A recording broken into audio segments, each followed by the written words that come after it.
Muchas gracias. El mejor presentador de un evento de mi ciudad, Juan Manuel Benítez. Muchas gracias. Muy buenas tardes y muchas gracias a todos por habernos acompañado a lo largo de toda la semana, de toda la mañana. En el país estamos muy orgullosos de compartir un año más esta jornada con la Cámara de Comercio de España-Estados Unidos y de escuchar cosas tan inteligentes como ese recordatorio que hacía el presidente de la Cámara, Marco, a primera hora de la mañana, de que el cambio es la nueva normalidad. Eso que afecta a todos los órdenes de la vida y a todos los sectores económicos, como pueden imaginar, impregna absolutamente la vida de un medio de comunicación y de un periódico como es El País. Asumimos que estamos en transformación permanente, sin dramatismo, con naturalidad, con curiosidad, incluso dispuestos a averiguar cómo quieren nuestros lectores recibir la información, sin miedo a probar las nuevas herramientas, la inteligencia artificial, todo lo que nos garantice hacer mejor nuestro trabajo, teniendo muy claro que al final y al principio de ese proceso habrá siempre un periodista del país. Y digo periodista sin adjetivo, porque no hace falta decir periodista humano. Si es periodista, no será una maquinita por muy inteligente que sea. Eso nos da mucha tranquilidad y estamos dispuestos a explorar, a transformar, a buscar cómo nos acercamos de verdad a los intereses de nuestros lectores. En segundo lugar, este año es muy satisfactorio para mí estar aquí porque venimos con novedad. Ya que hablamos de cambio, acabamos de estrenar una nueva edición del País en América, una edición que tiene mucho que ver con esta ciudad porque se hace aquí en Nueva York, es la edición US, que se dirige a la comunidad latina en Estados Unidos que elige y se comunica en español. Tenemos muchas esperanzas puestas en esa nueva edición que dirige Inés Santaeulalia, la acaban de ver, coordinando una mesa esta mañana. Tenemos muchas expectativas de que la comunidad latina encuentre en nosotros la información relevante que busca y que necesita. Con ella son 7 las ediciones que hacemos ya en América. La edición América, la edición en Chile, en Argentina, en Colombia, en México y 2 en Estados Unidos en inglés desde Washington y ahora en español desde Nueva York. Seguimos creciendo, seguimos pensando cómo encontrar nuevos lectores, cómo ser útiles. Y una tercera consideración, es verdad que el cambio es la nueva normalidad, pero hay cosas que no cambian y que permanecen. Y una de ellas, que es una columna vertebral de este periódico, nos permite ejercerla aquí, este evento que hacemos con la Cámara de Comercio. Y es que un periódico como El País se concibe como un lugar donde los diferentes se encuentran. No abdicamos de esa responsabilidad que tenemos como periódico y que ejercemos cada día en las páginas de opinión de nuestro diario.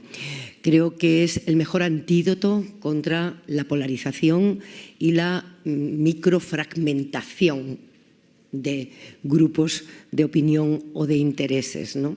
Decirle a nuestros lectores que ahí fuera hay mucha otra gente que no piensa como piensa el periódico en su línea editorial y que conviene escucharlo porque vamos a vivir juntos el resto de nuestra vida.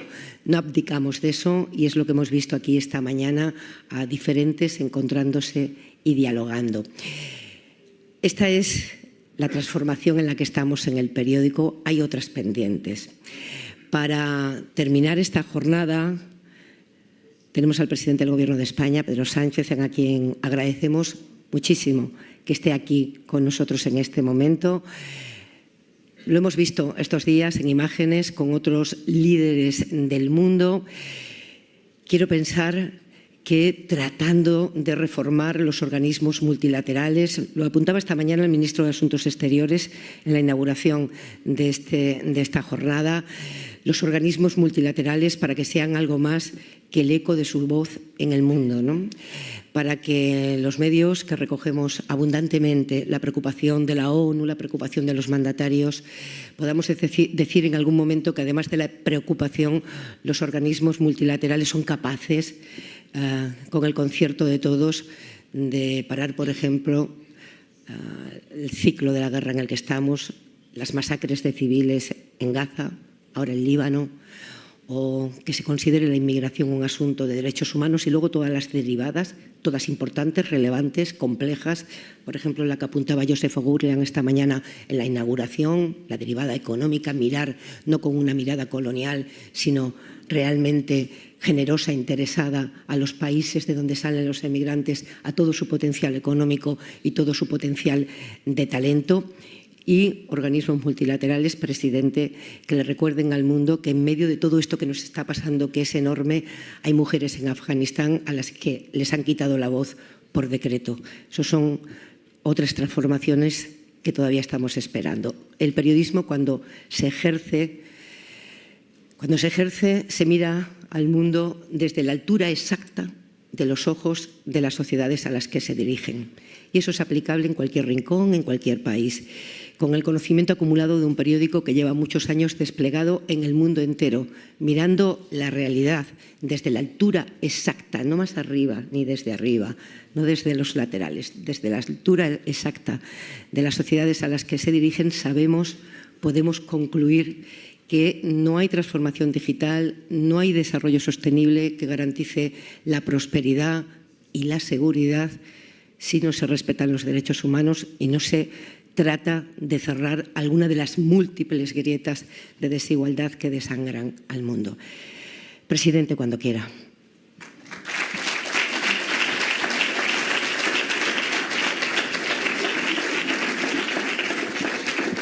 Pues muchas gracias, Pepa, por tu presentación y también por la invitación nuevamente a compartir unas reflexiones con todos ustedes.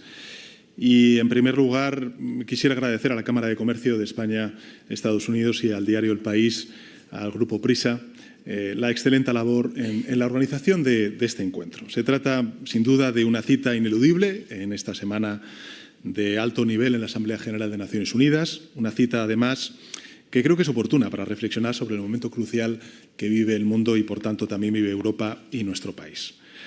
Yo creo que asistimos al final de un ciclo económico que nos ha marcado durante estos últimos años, desde la guerra de Putin en Ucrania, que es un ciclo económico marcado por las altas tasas de inflación y unos tipos de interés absolutamente inéditos que hemos visto tanto en la Reserva Federal estadounidense como también en el Banco Central Europeo. Yo creo que dejamos atrás, y esta es una gran noticia, la fase más crítica del choque inflacionario que ha vivido la empresa, también las economías y los hogares en España. Y ahora se abre un tiempo de impulso adicional a la reactivación económica con la decisión de recortar los tipos, de rebajar los tipos de interés por parte de los bancos centrales tanto en Estados Unidos como en Europa.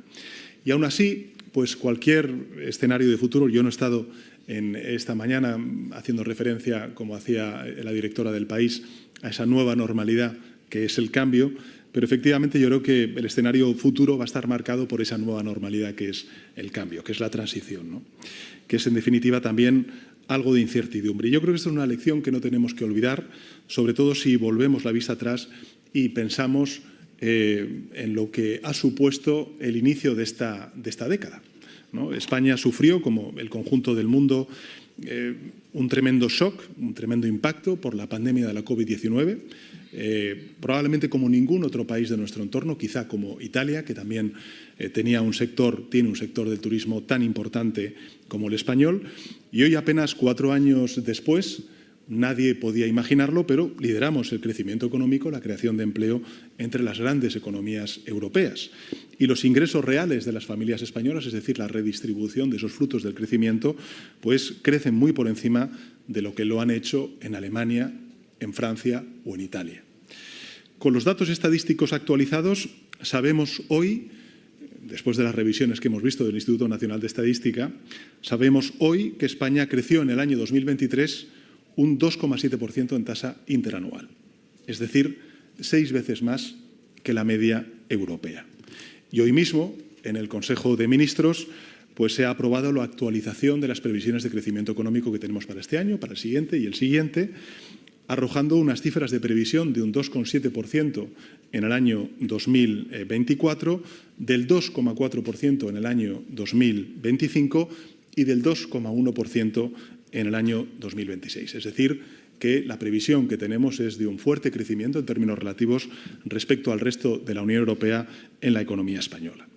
Y además, la inflación, que ha sido digamos, el caballo de batalla como consecuencia de la crisis energética provocada por la guerra en Ucrania, de muchos hogares y de muchas empresas, bueno, pues se sitúa en tasas cercanas al objetivo del 2% marcado por el Banco Central Europeo. Y desde el inicio de este episodio de subida de precios, simplemente para que nos hagamos una idea de lo que ha supuesto y de lo que también ha significado la política económica que ha liderado significativamente pues, la vicepresidenta tercera de Transición Ecológica, Teresa Rivera, la inflación acumulada en la Unión Europea es del 18,9%, vamos a decir un 19%. Es decir, casi 4,5 puntos más que en España. Es decir, somos el país que mejor ha contenido la crisis inflacionaria entre las grandes economías europeas. Y este diferencial se explica por muchas cuestiones, pero fundamentalmente se explica por el componente energético. Voy a dar algunos datos que me parecen lo suficientemente ilustrativos para saber exactamente qué beneficio ha tenido la transición verde que el Gobierno de España viene impulsando desde 2018 a esta parte. Pensemos que respecto al año 2021, mientras la electricidad es casi un 33% más cara de media en los países de la zona euro, en España es un 13,6% más barata que entonces. 33% de media en los países de la zona euro, más cara, 13,6% más barata que en el año 2021, en el inicio de la guerra en Ucrania, que entonces. En definitiva, lo que quiero trasladar con esto es, en términos de crecimiento económico, en términos de creación de empleo, en términos de contención de los precios, España va por la buena dirección y la política económica del Gobierno yo creo que está funcionando y así lo están acreditando todos los datos. Una política económica con una hoja de ruta clara, que creo que además ha sido muy importante en el momento de la pandemia y también de la crisis energética, como es proteger las rentas de los empresarios, de los autónomos, también de las familias, de los hogares en nuestro país. Lo hemos hecho con reducciones impositivas que evidentemente, bueno, pues yo siempre pienso en la ministra de Hacienda, ¿no?, en la vicepresidenta primera, por un valor aproximado, se dice pronto, de 25.000 millones de euros. 25.000 millones de euros en rebajas fiscales y con cerca de 8.000 millones de euros en transferencias directas a los sectores empresariales directa o indirectamente afectados por las crisis sucesivas que hemos vivido desde el año 2020. Y hemos dado respuesta a lo inmediato, pero creo que lo bueno, y es lo que quiero reivindicar, es que lo urgente no ha estado reñido con lo importante. Desatender, en definitiva, la necesidad de afrontar reformas de calado en materias como la reconstrucción del Pacto de Toledo y, en consecuencia, la sostenibilidad presente y futura de nuestro sistema público de pensiones, el mercado laboral, que siempre tenía ese talón de Aquiles en la precariedad, en lo corto de los contratos, la temporalidad, en definitiva, de la contratación en nuestro país, la conciliación, ahora de nuevo puesta de moda, o nuevas prestaciones como, por ejemplo, la protección de renta a las capas más vulnerables, es decir, el ingreso mínimo vital. Todas ellas, por cierto, desde una premisa, y es una constante vocación de diálogo con los agentes sociales.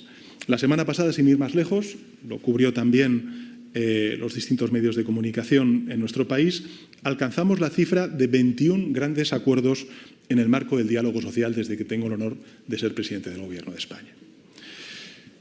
Un nuevo acuerdo, por cierto, en materia de pensiones. Es decir, creo que hemos hecho de la paz social, en contraste con otros países europeos, una seña de identidad con la que nuestro país, España, transmite confianza y certidumbre a los inversores. Y al mismo tiempo, creo que nuestro tejido productivo ha ganado y gana competitividad con ello. En buena medida, gracias a que hemos convertido una debilidad histórica, de nuevo vuelvo al precio de la electricidad, en una auténtica fortaleza, por ejemplo, para reindustrializar nuestro país.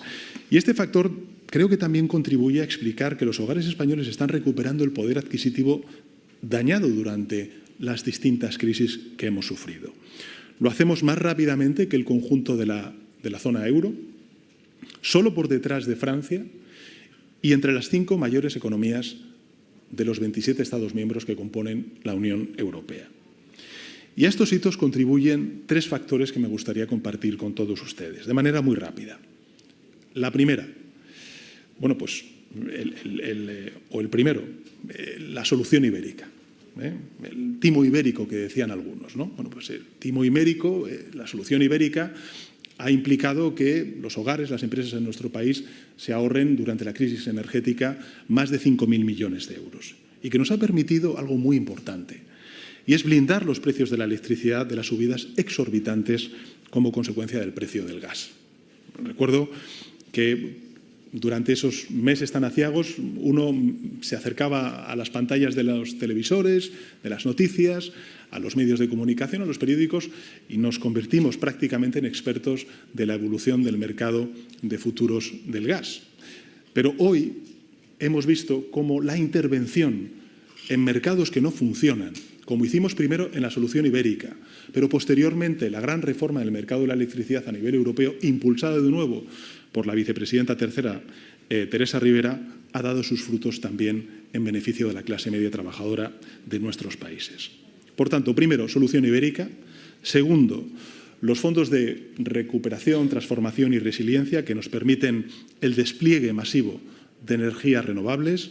Ustedes aquí en la Asamblea General de Naciones Unidas, si tienen ocasión de hablar con otros líderes de otros gobiernos o también con inversores, verán que se reconoce a España como un país ejemplo e inspirador de esa transición verde.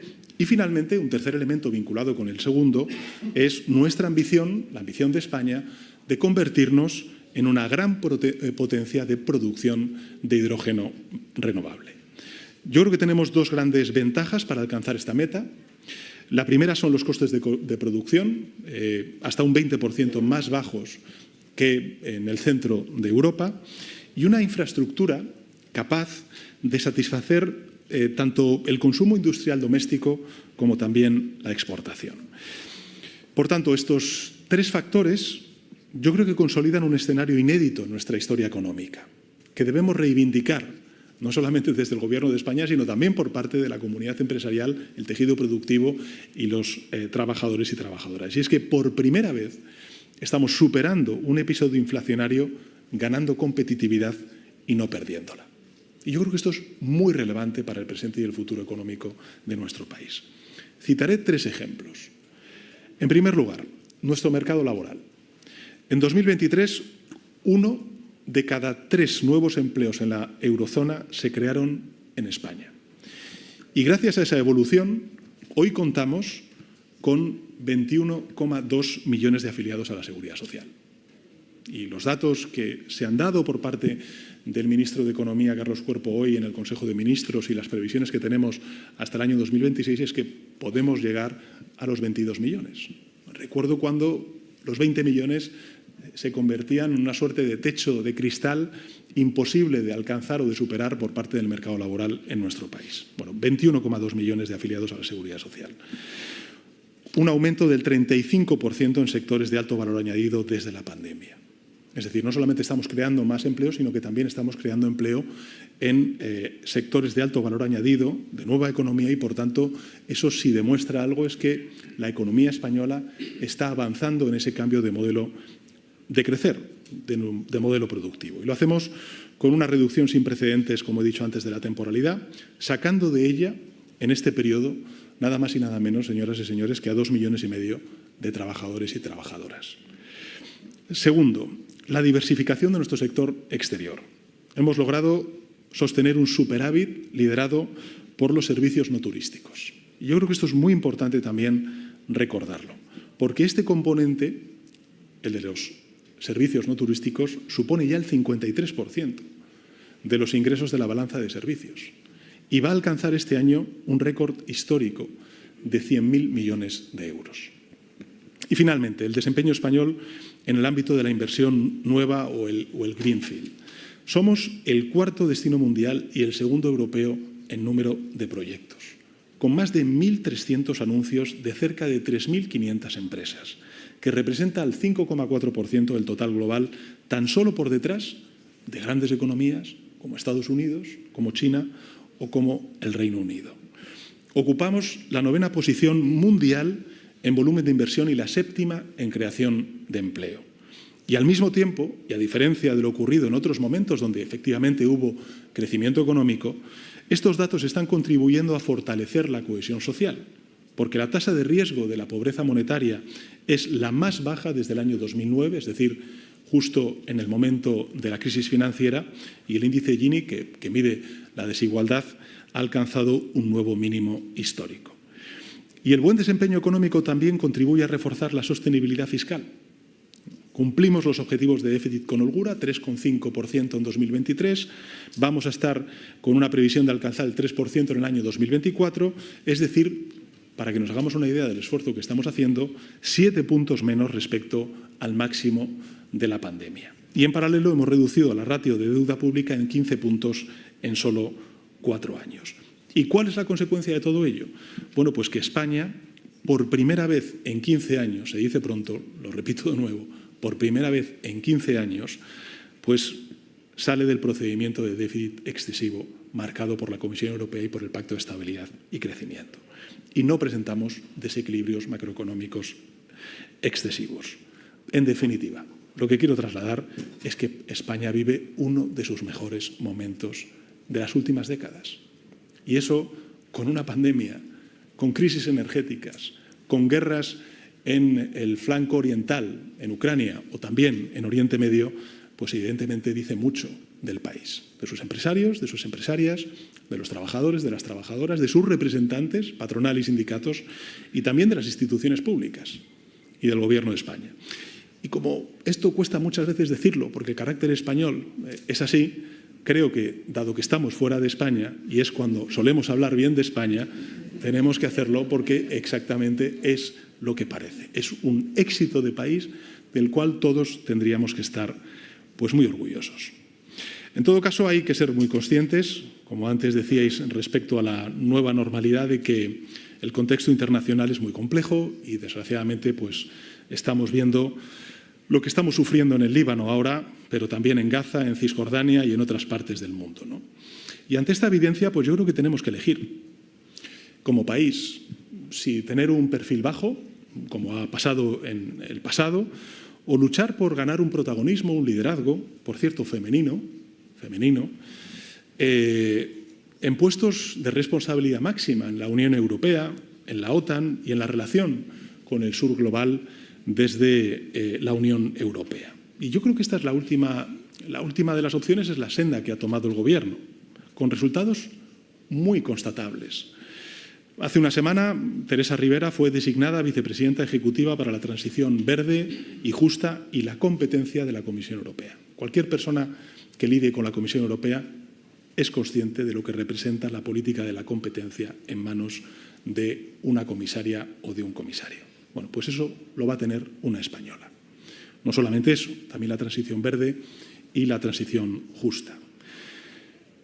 Al igual que Nadia Calviño, que dirige desde enero el Banco Europeo de Inversiones. Cuando antes hablábamos de una reforma del sistema multilateral en Nueva York o en el mundo, pues evidentemente los bancos regionales de desarrollo van a tener un papel protagonista y el Banco Europeo de Inversiones evidentemente es una de sus piezas más importantes. En fin, 2 mujeres españolas, que es lo que quería decir, en el cuadro de mandos de la Unión Europea. Algo así pues no ocurre por casualidad. Hoy España cuenta, es respetada, marca el paso y lo es fundamentalmente por algo que creo que es reconocible y reconocido por los interlocutores y es por nuestra coherencia, porque decimos y defendemos lo mismo en Ucrania, en Palestina o ahora también, desgraciadamente, con lo que está sucediendo en el Líbano. Derechos humanos, un orden internacional basado en reglas y el respeto a los mismos principios democráticos, afecte a donde afecte. Pero más allá de los logros alcanzados, quiero centrarme en los retos, ya para terminar mi intervención, que aún tenemos pendientes como país. El primero de ellos continúa siendo el fortalecimiento de nuestro estado del bienestar y ahí, evidentemente, el hablar de un modelo fiscal progresivo que distribuya la riqueza de manera justa y un sistema de financiación que garantice esos recursos a las administraciones que tienen en sus manos pues, las competencias de la sanidad, de la educación, de la dependencia, de los servicios sociales es primordial. En segundo lugar, saben ustedes que hemos fijado como uno de los principales retos de la legislatura la política de vivienda. Es imprescindible ampliar el parque público de vivienda, de situarlo en cifras, vamos a decir, homologables a los países de nuestro entorno, significativamente la Unión Europea, así como resolver pues, esta tensión entre la actividad turística y el bienestar de los residentes. Y, en tercer lugar, debemos seguir siendo la vanguardia de la transición energética justa en Europa. Hoy mismo el Consejo de Ministros ha aprobado, como saben ustedes, la revisión del Plan Nacional de Energía y Clima y, por cierto, pues, su periódico se ha hecho eco de los objetivos que tenemos marcados para los próximos años. Y en ella, pues, ¿qué es lo que nos proponemos? Bueno, pues reforzar nuestro nivel de ambición, ¿no? Aspiramos a que en el año 2030 el 81% de nuestra electricidad provenga de fuentes renovables. Y no solo se trata de responder, en definitiva, a un desafío global, que es la mitigación y la adaptación al cambio climático, sino también de convertirlo en una gran oportunidad de crecimiento económico, con la generación de 500.000 de puestos de trabajo hasta el año 2023 en este ámbito. Además de todo lo que he dicho antes, de que esa transición verde nos ha preparado para los shocks energéticos que hemos vivido como consecuencia de la guerra de Putin en Ucrania. Y, por último, debemos afrontar el reto de mejorar la competitividad. Y ahí quisiera hacer pues una breve reflexión y un breve análisis sobre el informe de Draghi y también, lógicamente, sobre el previo, el informe de Letta, otro italiano, primer ministro italiano, que creo que han sido muy interesantes, ¿no? Yo coincido en que tenemos que afrontar reformas para no quedarnos atrás a nivel europeo en sectores tecnológicos punteros. Y también debemos utilizar mejor todos los instrumentos a nuestro alcance para reforzar la autonomía estratégica y para garantizar la seguridad económica del conjunto de la Unión Europea. Pero también necesitamos más inversión pública para apalancar inversión privada, en investigación, en desarrollo de nuevas tecnologías, en infraestructura verde. En definitiva, yo creo que este es el camino seguido por España en estos años. Lo hemos hecho a nivel doméstico. Hemos duplicado la inversión pública en I+D+I, destinado 2 de cada 5 euros del Plan de Recuperación, Transformación y Resiliencia a la transición ecológica, pero también tenemos que hacerlo a nivel europeo. Y por eso, cuando llegue el debate en el año 2026 de qué hacer con un nuevo fondo Next Generation, pues España, lógicamente, va a defender esa mutualización de la deuda y, efectivamente, el invertir en bienes públicos que son europeos. ¿La seguridad lo es? Pues invirtamos conjuntamente. ¿El desafío climático lo es? Pues invirtamos conjuntamente. La transición tecnológica y la apuesta por esa tecnología en Europa lo es. También tendremos que invertir comúnmente con mutualización de la deuda. Yo tengo muy claro que nuestro país pagó un altísimo precio bajo el dogma neoliberal de la austeridad, de dificultad de los jóvenes y no tan jóvenes, de familias de clase media en nuestro país para hacer frente y poder llegar a fin de mes. Perdimos un tiempo precioso y Europa debe aumentar en consecuencia la inversión pública, no disminuirla, y ser consciente de que si queremos ser competitivos en el medio y en el largo plazo tenemos que hacer inversiones muy transformadoras en el corto plazo. Probablemente con la magnitud de la cantidad que nos señalaba el informe Draghi. No deja de ser curioso que un antiguo gobernador del Banco Central Europeo le esté diciendo a los gobiernos europeos: mutualicen ustedes deuda, inviertan desde el punto de vista público para apalancar inversión privada y transformar las economías europeas. Bueno, pues se lo dice un antiguo gobernador o presidente del Banco Central Europeo, tendremos que prestarle más atención, ¿no? En fin, yo creo que Europa debe implicar al Estado en la generación de riqueza, no apartarlo, y además eso, en las conversaciones que he tenido con muchísimos empresarios y empresarias, es creo que un diagnóstico que compartimos, porque efectivamente muchos de los sectores de tejido productivo necesitan del apoyo del sector público para hacer esas transformaciones. Llevamos 6 años aplicando esa política de colaboración público-privada y ahora sabemos que funcionan, incluso en un contexto internacional complejo y marcado por la incertidumbre, porque ahí están los datos. Este sistema funciona para esta coyuntura concreta de Europa, de España y del mundo. Y el mérito, bueno, pues creo que es de las instituciones públicas, pero sobre todo es del tejido empresarial que está abriendo un nuevo mercado para vuestros productos, para vuestros bienes y para vuestros servicios. Creo que estamos demostrando que con determinación y con visión de futuro podemos superar cualquier adversidad, que podemos avanzar hacia un modelo más justo, más sostenible, que impulse una nueva competitividad. Yo creo que ese es el gran reto que tenemos por delante. Y para afrontarlo debemos caminar de la mano de Estados Unidos, de América Latina y el Caribe, que son nuestros socios tradicionales, países a los que nos une una historia y un futuro compartido. El momento es ahora. Debemos redoblar, como decía Mario Draghi, la inversión pública en tecnología, en innovación, en transición ecológica. Tenemos que hacerlo de la mano sector público, sector privado, en esa colaboración público-privada, como venimos haciendo durante todos estos años, porque solo así podremos recuperar el tiempo perdido en la década pasada y avanzar con paso firme. España lo está haciendo y creo que además está reconocido por parte de la comunidad internacional. Antes comentaba la directora del diario El País que tenemos que abordar una reforma de nuestro sistema multilateral. Estamos absolutamente en línea con esa reflexión. Creo que el mundo ha vivido una gran noticia este fin de semana con el acuerdo por el Pacto por el Futuro. Por tanto, se abre una ventana de oportunidad para hacer esas reformas del sistema multilateral. Saben que en junio del próximo año España va a tener el honor, el inmenso honor de albergar en la ciudad de Sevilla la conferencia sobre la financiación para el desarrollo sostenible, que es efectivamente hablar de lo que importa, de los recursos económicos para hacer realidad esos desafíos que tenemos por delante, la Agenda 2030, el cumplimiento de los ODS, también la transición energética, y España, evidentemente, va a hacer una gran conferencia de financiación para el desarrollo. Nos estamos implicando.